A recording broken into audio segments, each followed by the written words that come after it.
अस्सलाम वालेकुम dear students. आप अपना काम करो जो करना है, बस आवाज़ ना मैं खोलना, कहा रहा हूँ, मैं अपने घर से ले रहा हूँ। यानी कि आवाज़ ना खोलना। बैठते के बैठ तुम आराम से। अस्सलाम वालेकुम डियर स्टूडेंट्स, उम्मीद है आप खैरियत से होंगे और अल्लाह ताला आपको अपनी हिफ्ज़ और अमान में रखे। टू मच इजी पेपर था आज इंग्लिश का, फर्स्ट टाइम तो सेकंड टाइम, और आज पंजाब बोर्ड्स का 9 के 9 बोर्ड्स का पेपर मैंने देखा है। कुछ भी पेपर के अंदर ऐसा मुश्किल नहीं था। ऑब्जेक्टिव में कुछ टफनेस थी, उसकी वजह यह है कि बेटा आप रट्टा लगाते हो, ऑब्जेक्टिव को समझते नहीं हो। एनी हो, एक पेपर अल्हम्दुलिल्लाह हो गया। अगला पेपर हमारा बायो का है, तो मैं लेके आया हूँ आपके लिए बड़ी अहम वीडियो जिसमें मैं आपको बायो के इम्पोर्टेंट क्वेश्चंस बताने जा रहा हूँ। इससे पहले कि मैं वीडियो शुरू करूँ, गुजारिश है कि चैनल सब्सक्राइब कर दीजिएगा यार। कहना ही होता है ना, आपकी मोहब्बत है, कर देंगे, ना भी करेंगे तो आपके साथ कौन सा लड़ाई है। सो वीडियो को शेयर भी करिएगा। इसके अलावा हमारा व्हाट्सएप ग्रुप है 03434456 इस वहाँ पे आके आपको 400 जमा करवाना है। 034566555179 हाफिज आते जवेद के नाम के अकाउंट में 400 जैज़ कैश करवा दे, इजी पैसा करवा दे तो आपको ग्रुप में ऐड कर देंगे। तो इंशाल्लाह ताला जो है वो आपको घर बैठे ग्रुप के अंदर भी चीज़ें रहनुमाई मिलती रहेगी। और जो ग्रुप 9th के स्टूडेंट जो आप बैठ होंगे वो अगले साल 2025 के एनुअल एग्ज़ाम 10th तक ग्रुप में ही रहेंगे इंशाल्लाह ताला। चलते हैं आज की वीडियो की तरफ।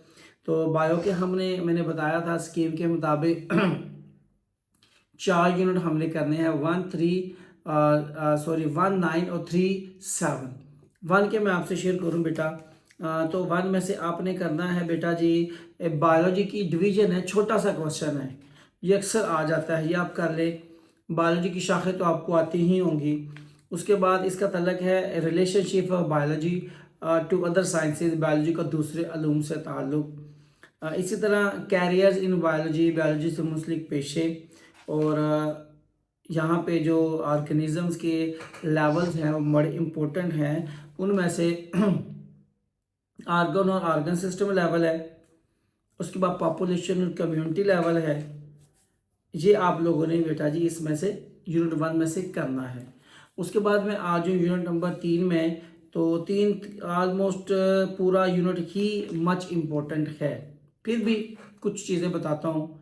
इम्पोर्टेंस ऑफ बायोडाइवर्सिटी, बायोडाइवर्सिटी की अहमियत। क्लासिफिकेशन बड़ा ही अहम टॉपिक है इस यूनिट का। क्लासिफिकेशन क्या है, इसके पर्पसेस क्या हैं, इसकी एम्स और इसकी बेस क्या है। उसके बाद इसका आ जाता है आगे टेक्सोनॉमी का निज़ाम मरातब, टेक्सोनॉमिक हियरार्ची, ये भी बड़ा अहम है।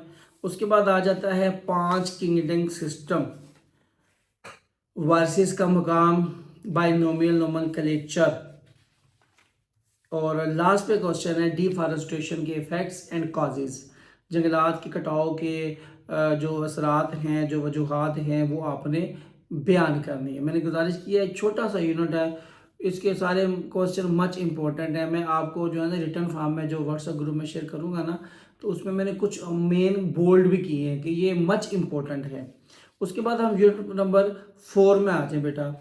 तो 4 में आने के बाद आपने 4 में से सेल वाल को करना है, सेल मेम्ब्रेन है।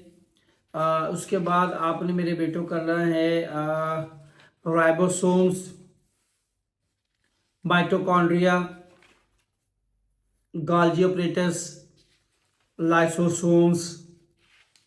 Difference between prokaryotic and eukaryotic cells, prokaryotic और यूकैरियोटिक सेल में फ़र्क।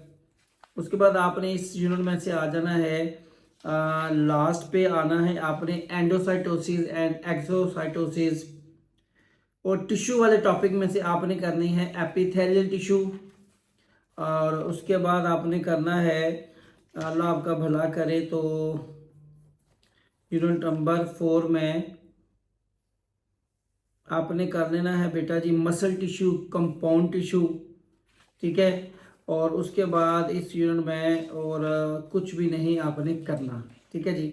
उसके बाद 4 के बाद हम आएंगे यूनिट नंबर 7 में। 5 4 6 के लॉग हमने बिल्कुल नहीं करने। 7 बेटा जी छोटा छोटा सा यूनिट है, लेकिन इसके सारे सवाल एक दूसरे से बढ़कर अहमियत के हामिल हैं। So let me confirm you some most important question.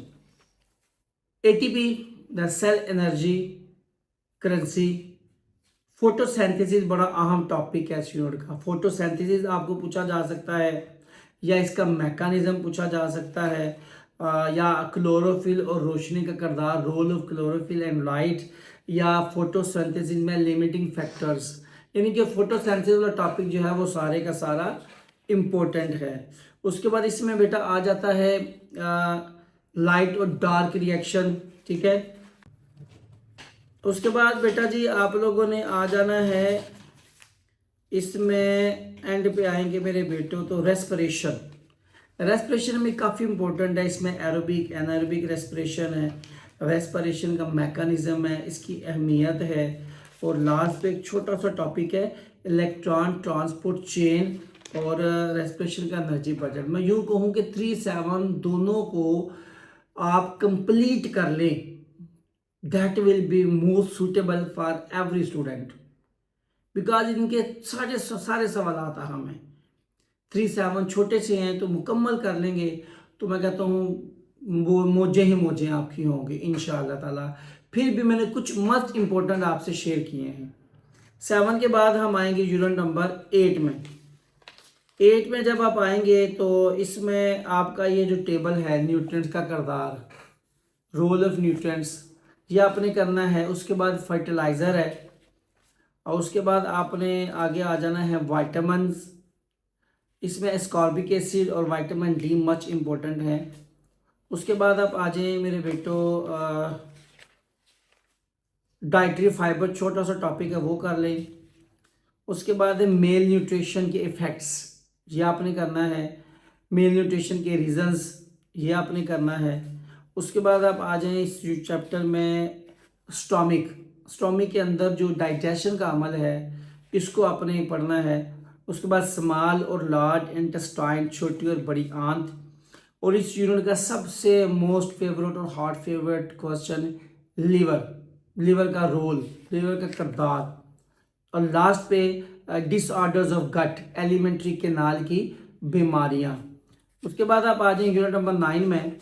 तो यूनिट नंबर 9 में जो सबसे ज़्यादा फेवरेट क्वेश्चन है वो ट्रांसपायरेशन पूछा जा सकता है, या इसकी आपको इसके अवामल पूछे जा सकते हैं, या इसकी अहमियत पूछी जा सकती है। उसके बाद अभी इस यूनिट में आ जाए आगे तो वाटर और फूड की ट्रांसपोर्ट भी इतना इम्पोर्टेंट नहीं है, पढ़ लीजिएगा बेटर होगा। उसके बाद आ जाता है मेरे बेटो ब्लड की टाइप्स, वाइट ब्लड सेल्स, क्या उसे कहते हैं, red blood cells and platelets. उसके बाद खून की बीमारियां, डिसऑर्डर्स ऑफ ब्लड, ल्यूकीमिया और थैलीसीमिया वगैरह ये आपने पढ़ लेना है। उसके बाद बेटा जी आ जाता है ब्लड ग्रुप सिस्टम्स, RH, ये भी आपने पढ़ना है। उसके बाद इसमें एंड पे आएंगे तो हार्ट बीट, छोटा सा टॉपिक है। उसके बाद आप आ जाएं लास्ट पे ब्लड वेसल्स हैं, आर्टरीज हैं, वेन्स हैं और कैपिलर्स हैं। उसके बाद एंड पे आएंगे तो आर्टेरियल सिस्टम है। और लास्ट पे है कार्डियोवैस्कुलर डिजीज़, मायोकार्डियल इंफार्क्शन में से मच इम्पोर्टेंट है। याद रखिएगा शॉर्ट क्वेश्चन को कोई गैस नहीं होता, ठीक है, लॉन्ग के गैस होते हैं। शॉर्ट का तो कहीं से कुछ भी क्वेश्चन पूछा जा सकता है। अगर आपको शॉर्ट के चाहिए ही हैं तो अप टू डेट लें, उस पिछले सालों के जो पेपर्स हैं वो तैयार कर लें, आपकी सेटिस्फेक्शन हो जाएगी। ये कुछ लॉन्ग इंपॉर्टेंट क्वेश्चन थे, लॉन्ग की भी गारंटी नहीं होती, लेकिन लॉन्ग चूँकि बड़े क्वेश्चन हैं तो उस बारे एक्सपीरियंस हम जो है वो यूज़ करते हैं कि चलें ये क्वेश्चन आ सकता है या ये आ सकता है जिससे आपको बेनिफिट होगा। ये कुछ अहम लॉन्ग क्वेश्चन थे, तो मैं आपको गाइड फिर करता चलूँ। मैंने पहले भी वीडियो अपलोड की थी कि यूनिट नंबर 1 और 9, 3 और 7 ये 4 यूनिट्स आप कंप्लीट कर लें। अगर आपको 4 और 8 ईजी लगता है तो आप किसी और पेयर की जगह पे 4 और 8 का जो है वो जो है पेयर इस्तेमाल कर लें। उसके अकॉर्डिंगली फिर आपने शॉर्ट भी तैयार करना है। हमारी पेपर स्कीम जो मेरी सजेशन है वो ये है कि यूनिट नंबर 1, 9, 3, 7 कंप्लीट, 2 और उसके साथ मैंने बताया था, मुझे अभी याद नहीं रहा, मेरे पेपर स्कीम भी नहीं पढ़ी है मेरे बेटो। मैंने बताया था, एक सेकंड ठहरिएगा, शायद मेरे को पढ़ी हो, ये पढ़िए 2 और 6 जी, 2 और 6 के शॉर्ट, ये मैंने आपको बताया था। यानी 1, 3, 7 और 9 कंप्लीट करें, 2 और 6 के सिर्फ शॉर्ट करें। इंशाल्लाह ताला आपका 60 नंबर का पेपर अटैम्प्ट होगा। उम्मीद है कि इंशाल्लाह बायो का पेपर भी आपका इंग्लिश के पेपर की तरह बहुत अच्छा होगा। अपना खूब ख्याल रखिएगा बेटा जी, दुआ में याद रखिएगा। इंशाल्लाह ताला केमिस्ट्री के पेपर में फिर आपसे मिलेंगे बड़ी अच्छी इंपॉर्टेंट लॉन्ग क्वेश्चन के साथ, पेपर स्कीम के साथ। इंशाल्लाह ताला अपना खूब ख्याल रखिएगा, दुआ में याद रखिएगा। अल्लाह हाफिज़।